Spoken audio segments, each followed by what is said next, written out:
যারা পচা রাজনীতির কারণে রাজনীতি আসেন না, আপনার না সরকারি রাজনীতি পচা হয়েছে, কান্তা হয়েছে। আপনার গোলাম না থাকার কারণে, এখানে সুগন্ধি না থাকার কারণে আজকে ময়না আবর্জনে ভরে গেছে।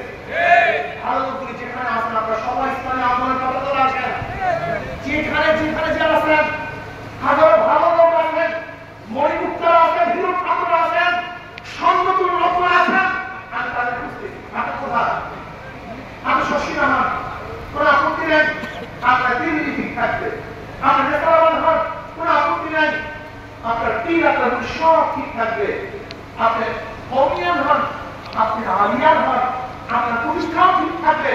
শুধু আমরা এক জায়গায় ঐক্য হবো, সেটা হলো এই বাংলা চিন্তা মুখ্যমন্ত্রী দায়িত্ব। আমি কথা মনে করে চন্দ্রের বিলীন হয়ে যান, সবাই চন্দ্রের বিলীন হয়ে যান না। আপনি যা রূপ থাকেন না কেন, আপনি যে সংগঠন করেন না কেন, সব কিছু ঠিক থাকবে। ইসলাম মুখ্যমন্ত্রী অনেক করার পরে এক হয়ে যাবো, আমরা এক হই, ঐক্য হই। আমি দেখছি আমার বাংলাদেশ ইসলামের বাংলাদেশ, বাংলাদেশ শান্তির বাংলাদেশ, আমি বাংলাদেশ পক্ষের অধিকারী নিয়ে নেয় বাংলাদেশ। আমাকে এবং আমার সবাই ব্যক্তিগতভাবে ইসলাম হুকুমত কায়েম করার তৌফিক দান করেন।